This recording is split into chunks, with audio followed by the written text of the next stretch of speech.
देखो बचपन से ही मैं बेखौफ बच्चा रहा था, किसी का डर नहीं था मुझे। और देखो डर तब नहीं होता या तो आप बहुत ब्रिलियंट हो या बहुत बेकार, तो समझ सकते हो मैं सेकंड कैटेगरी वाला था। हाँ मुझे पता था यार किस्मत में होगा तो पास हो जाऊंगा, नहीं छोड़ दे। और बचपन से ही सोच लिया था ये कागज के टुकड़े मेरा भविष्य तय नहीं कर सकते, मेरा भविष्य मेरा तकदीर मेरे हाथों में, मैं खुद बना लूंगा। अब वो डायलॉग सूट कर रहा है क्योंकि जिंदगी में थोड़ा बहुत कुछ अजीब कर लिया है। नहीं तो पहले भटक ही रहे थे। पहले 2-3 साल तो ऐसा गया ना कि घर वाले पूछते थे करना क्या है, कर क्या रहा है तू। मैंने कहा पहले वक्त ने मुझे बर्बाद किया, मैं वक्त को बर्बाद करके रख दूंगा। कह रहा वक्त का कोई कुछ नहीं उखाड़ सकता बेटा, तेरी जिंदगी खराब हो रही है। मैंने कहा क्या ही फर्क पड़ता है, जिंदगी में है ही क्या। बहुत बेखौफ था यार। बच्चे डरते हैं ना कि रिजल्ट आ जाएगा, ऐसा हो जाएगा वैसा हो जाएगा, कम नंबर आ जाएंगे। मैं डरता ही नहीं था, मुझे पहले से पता है रिजल्ट क्या आएगा, क्योंकि पढ़ा ही नहीं तो आएगा क्या। तो मैं टेंशन फ्री था। मैं तैयारी करता था कि बस आसपास के जो घर में जितने भी लेदर बेल्ट है ना वो छुपा दो, आग लगा दो। और मैं इसलिए घर का काम जान चुका हूं क्योंकि बचपन से ही सपना था कि हाउस हस्बैंड बनूंगा, और ये मैं खौफ के मारे बन गया। इस रिजल्ट से पहले ना मैं घर के सारे काम खुद ही कर लेता था। मैं हूं ना, आप बस बैठे रहो, रिजल्ट के बाद खाना भी जब तक दे नहीं रही तब तक खा नहीं रहे क्योंकि गद्दार निकल जाते हैं ना। हाँ जैसे रिजल्ट अच्छा है कौन खाए, अब तो एटीट्यूड में हम तो राजा बहू बन गए। भाई सच बताओ तो हमारे पेरेंट्स को वो डायलॉग बोलना चाहिए था, गद्दारी करवे तो जो मीम चल रहा है। तो वैसे थे भाई, तो रिजल्ट की अपने को टेंशन नहीं थी हमेशा से, और सारे सब्जेक्ट क्लियर हो जाते थे। मुझे प्रॉब्लम सिर्फ मैथ से।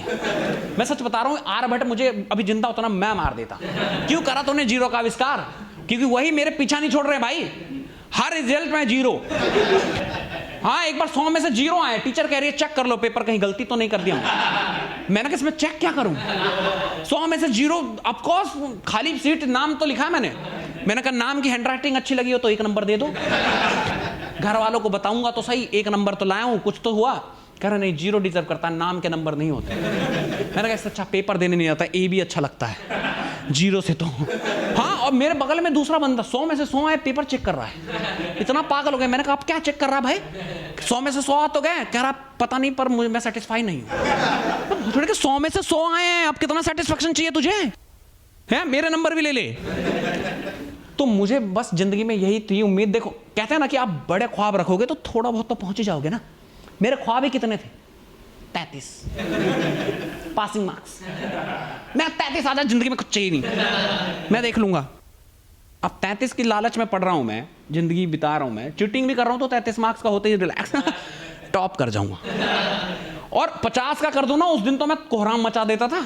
हाँ टीचर भी कह रही क्या हो गया इसे, मैंने कहा 50 का पेल दिया है बहन। आस पास देखना नहीं चाहिए कोई, ये बड़ी बिल्डिंग है ना, खरीदने वाला हूं। और देखो मैं बाकियों में तो जैसे तैसे पास हो ही जाता था, मैथ बड़ा पंगा देता यार। ये तो ऊपर से जा रहा है, क्वेश्चन लिख दिया वहां प्रूव इक्वल टू व्हाट, मैं सेम क्वेश्चन लिख के प्रूफ लिख देता था, इतना ही आता था मुझे।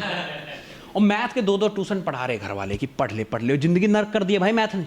डेली पढ़ने जा रहा हूं फिर भी समझ नहीं आ रहा, ऊपर से जा रहा है सब कुछ। मैथ और एक्स ने ना मेरी जिंदगी खराब कर रखी है, सच बता रहा हूं। इनका मकसद यही था कि तुझे बर्बाद कर देंगे। तो खुश कैसे है चूतिए, तेरी जिंदगी का अल्फा बीटा गामा सब तोड़ के रख देंगे। हाँ इनको जितना समझने की कोशिश करो उतना उलझते जा रहे हैं। हाँ मैं एक बार दिमाग लगाया मैथ में, मेरा दिमाग सर में दर्द हो गया भाई। मेरे घर वाले कह रहे दवाई खा ले, बहुत मेहनत कर ली तूने, जो चीज है नहीं उस पर जोड़ डालेगा तो दर्द ही होगा। मैंने कहा ऐसे मत बोलो यार, मतलब मैंने कोशिश की थी। वहीं अभी एक्स को देख लो, जितना समझने की कोशिश की उतनी दूर चली गई। उसने बोला कि शक बहुत करते हो तो मैंने छोड़ दिया उसे। मैंने कहा जा जी ले अपनी जिंदगी। कह रही इतना भी नहीं था, अब तो प्यार ही नहीं है तुम्हें। मैं चाहती क्या है, जब प्यार दिखाऊं तो चेप हो रहे हो, छोड़ दूं तो प्यार ही नहीं है, करे क्या मजबूर बंदा। तो इसलिए समझना ही छोड़ दिया मैंने, है ना। और भाई रिजल्ट का देखा आपने, बड़ा मतलब अलग ही सीन है। मैं तो सच बताऊं ना तो मैं भिखारियों की वजह से पास हुआ, मेरी मेहनत नहीं है। ये 10th 12th के रिजल्ट, हाँ 12th पे C लिखा हुआ है, अब चूतिया मत जज कर लेना। अरे कंपार्टमेंट आ गया था, हाँ तो अभी भी जज कर लेते हैं, कहते हैं तेरे तो रिजल्ट पे C लिखा है। भोसड़ी के वो C है कंपार्टमेंट। पास तो हो गया ना मैं अपनी मेहनत से। मेहनत ही क्या मतलब दुआओं से हुआ हूँ, मुझे दुआएं मिली, क्योंकि जिस तरीके के मेरे हालात थे, पास तो छोड़ो मतलब नंबर भी नहीं आने चाहिए, पर मैं कम से कम पास तो हो गया। तो मुझसे लोग जो छोटे बच्चे आजकल के सजेशन लेते कि भैया क्या करें कि मतलब पास वास हो जाए। मैंने कहा भिखारियों को पैसा वैसा दिया करो। इन्होंने भिखारियों को खूब पैसा दिया, पढ़ाई नहीं की, फेल हो गए। हाँ, रो रहे, कह रहे भैया आपने कहा था, मैंने तो सब कुछ दे दिया। मैंने कहा भिखारी अब साले सेल्फिश हो गए ना, उनको भी पता लग गया दिस इज बिजनेस। ये चूतियों के लिए दुआ किया, पास हो गया, तो अगले साल कौन देगा? इनको फेल करो, नेक्स्ट ईयर फिर आएंगे। ये खौफ ही ऐसा है।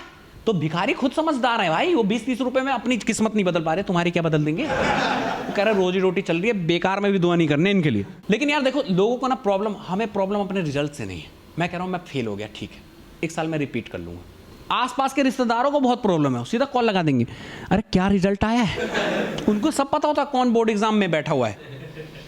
वहां पंगा हो जाता है, वहां फिर माँ बाप को टेंशन हो जाती है। और वो एग्जाम्पल ऐसे रखते, पता है वो जो था, अरे वही जो तेरे साथ पढ़ता था, उसकी बेटी ने तो 99% स्कोर कर दिया है।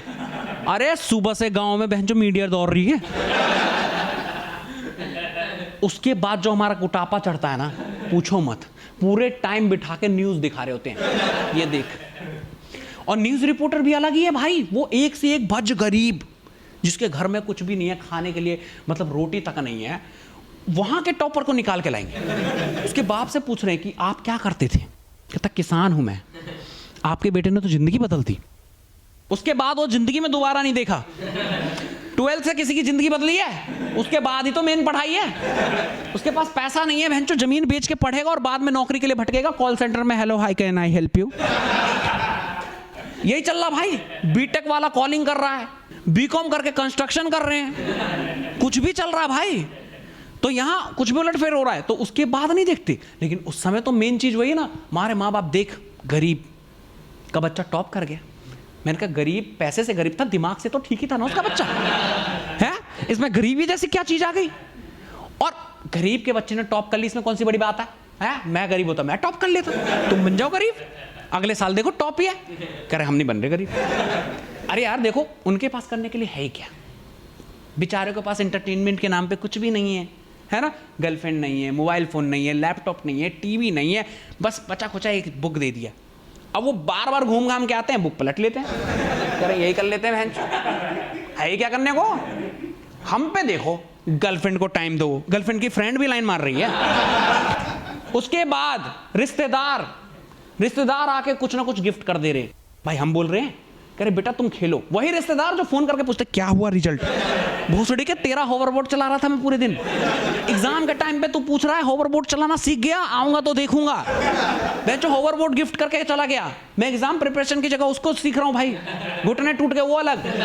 भाई हम इतना सब कुछ करते हैं, देख रहे हो, टीवी देख रहे हैं, मोबाइल चला लिया, ये गेम खेल लिया, वो गेम खेल लिया, उसके बाद भी हम पास हो जा रहे। कितनी बड़ी अचीवमेंट है यार, हमें प्राउडली बोलना चाहिए। मैं कह रहा हूं गरीब के बच्चे को एक बंदी पटाके दे दो, साला पास, मैं कह रहा हूं जिंदा ना रहे वो, मरवा देगी भाई लड़की। आसान चीज नहीं है हम जो झेल लेते हैं। तो हमें गरीबों के बच्चों से तुलना तो मत करो। हाँ मम्मी कह रही है देखो उसके पास लाइट भी नहीं है, स्ट्रीट लाइट में पढ़ा है, तो मैंने कहा स्ट्रीट लाइट की रोशनी तो आपके बल्ब से 10 गुना ज्यादा है ना, ये कौन सा एक्सक्यूज है? स्ट्रीट लाइट तो थी ना उसके पास। कहते तू बहस बहुत करता है, बात नहीं समझता मैं जो कहना चाहती हूँ। मेरी माँ कहती है मेरे कहने का कुछ और मतलब था कि तुझे फैसिलिटी दी, इतनी सारी चीजें दी, तू पढ़ नहीं पाया, मैंने इसलिए तो नहीं पढ़ पाया। कंफर्ट में कौन आसमान छुआ है भाई, है? अगर तुम्हें इंसान को उस लेवल तक बनाना तो उस तरीके का दर्द देना पड़ेगा ना, है? तुम उठ के कल को बोल दोगे कि जाओ फौज की तैयारी करो, मैं बहन चो कार से नीचे नहीं उतरा, मैं दुश्मन से क्या लड़ूंगा? अपने पैरों में ही टकरा के गिर जाऊंगा।